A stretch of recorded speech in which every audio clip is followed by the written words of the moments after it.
जो मेरा पिछला पास्ट करियर, पॉलिटिकल करियर है, उसमें आज तक कभी भी कोई दाग नहीं लगा। शायद इसीलिए मेरी ईमानदारी को देखते हुए आज पार्टी ने मुझे इस जिम्मेवारी पर बिठाया है।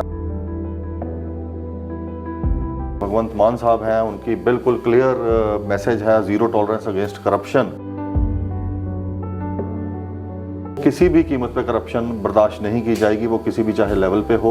और जो कॉरपोरेशन में आप बोल रहे हो, अगर जो पहले होता था वो अगर हुआ है तो वो दोबारा नहीं होगा, अब नहीं होगा। शहर में जो काम होने वाले बहुत ज़्यादा हैं, चाहे वो शहर की जो बेसिक नीड्स मैं बोलूँगा हमारे शहर वासियों की हैं, वही पहले ज़रूरतें अगर पूरी हम कर दें तो मैं समझूंगा ये बहुत बड़ा काम होगा। आम आदमी पार्टी से नवनिर्वाचित मेयर विनीत धीर जी। विनीत धीर जी, स्वागत है आपका न्यूज़ चैनल में। नमस्कार सर, सबसे पहले जानेंगे सर, आम आदमी पार्टी में आप पहुंचे हैं और पहुंचते ही जो है आपको एक बड़ी जिम्मेदारी सौंपी है जालंधर के मेयर की, और बहुत बहुत शुभकामनाएं हमारे चैनल की तरफ से पहले तो। और हम जानना चाहेंगे कि किस तरीके से आगे की आपकी रणनीति रहेंगी, क्योंकि आम आदमी पार्टी की एक नीति है करप्शन फ्री। तो एक जो करप्शन जो यहाँ पर लगा हुआ है हमारे कॉर्पोरेशन डिपार्टमेंट में, तो टैग लग चुका है एक, किस तरीके से वो टैग को रिमूव किया जाएगा और अगले आने वाले 5 सालों में किस तरीके से शहर की तरक्की की जाएगी? सबसे पहले तो मैं आपके चैनल के माध्यम से जितने भी हमारे शहरवासी हैं उनका और हमारी आम आदमी पार्टी की सारी ही सीनियर लीडरशिप का बहुत बहुत मैं थैंक्स भी करना चाहूँगा कि उन्होंने मुझे इतना मुझ पर विश्वास जताया और बहुत बड़ी जिम्मेवारी ये उन्होंने मुझे दी है और मुझे इस काबिल समझा। और शायद जो मेरा पिछला पास्ट करियर, पॉलिटिकल करियर है, उसमें आज तक कभी भी कोई दाग नहीं लगा। शायद इसीलिए मेरी ईमानदारी को देखते हुए आज पार्टी ने मुझे इस जिम्मेवारी पर बिठाया है। और जो हमारे आदरणीय भगवंत मान साहब हैं, उनकी बिल्कुल क्लियर मैसेज है, ज़ीरो टॉलरेंस अगेंस्ट करप्शन। और वो किसी भी कीमत पे करप्शन बर्दाश्त नहीं की जाएगी, वो किसी भी चाहे लेवल पे हो। और जो कॉरपोरेशन में आप बोल रहे हो, अगर जो पहले होता था वो अगर हुआ है तो वो दोबारा नहीं होगा, अब नहीं होगा। जी, बहुत ही क्रूशल टाइम पर आपका चुनाव किया गया है, एक मेयर पद का चुनाव किया गया है, इलेक्शन किए गए हैं और आम आदमी पार्टी ने बहुमत से जो है जीत प्राप्त की है। 2 साल बाद जो है चुनाव होने हैं और अगले 5 साल जो है आपकी एक बहुत बड़ी चुनौतीपूर्ण जो एक जिम्मेदारी है। तो किस तरीके से आप देखते हैं कि आने वाले चुनाव में जो एक भूमिका रहती है सरकार की और साथ में जो नुमाइंदे चुने गए हैं, तो किस तरीके से एक मेयर जो है आगे आने वाले 2 सालों में कहें चुनाव से पहले किस तरीके की रणनीति अपनाएंगे ताकि करप्शन खत्म करके जो है डेवलपमेंट जो है सभी डिपार्टमेंट्स में जो है वो लाई जाए? मैंने हमेशा लाइफ में चुनौतियों को एक अपॉर्चुनिटी के रूप में ही लिया है, क्योंकि अगर चुनौती बड़ी होगी तो उतना काम करने का भी आपको ज़्यादा चांस मिल जाता है।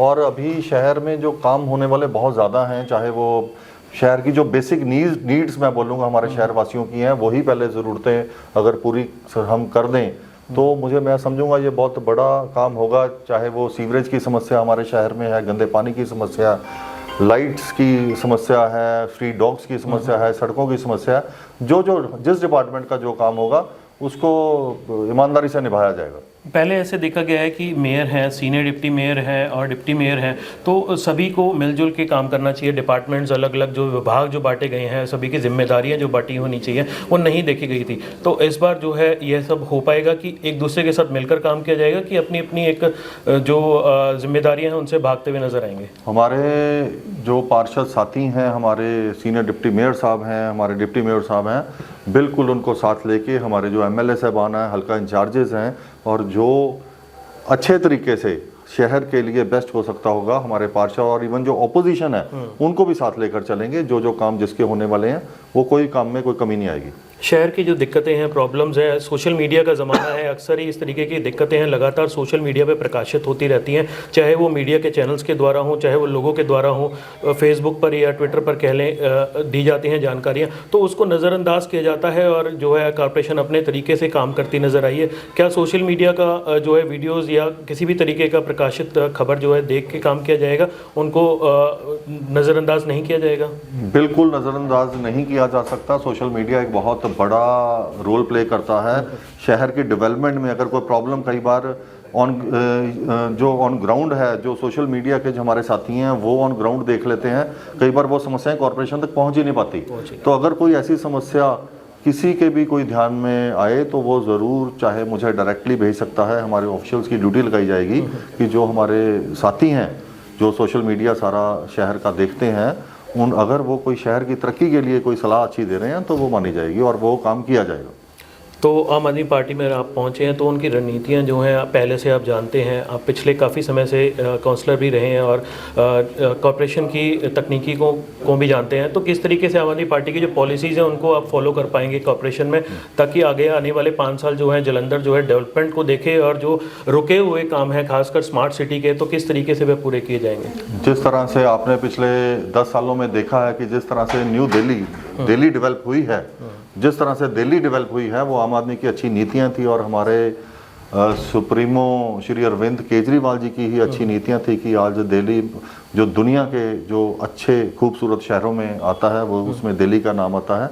और उसी मॉडल को, उसी दिल्ली मॉडल को, किसी समय लोग बात करते होते थे गुजरात मॉडल की, अब लोग बात करना शुरू हो गए हैं दिल्ली मॉडल की। उसी दिल्ली मॉडल को जलंधर में उसका एक छोटा उसको हम आपको बना के दिखाएंगे। तो किस तरीके की परेशानियां आप देखते हैं कि दिल्ली मॉडल में क्या है और पंजाब मॉडल में किस तरीके का डिफरेंस है? खासकर सिटी की अगर ना भी बात की जाए सिटीज़ की, तो स्टेट्स और सिटीज़ में बहुत ज़्यादा फ़र्क है। खासकर अब जलंधर है तो जलंधर में अपनी अलग परेशानियां हैं।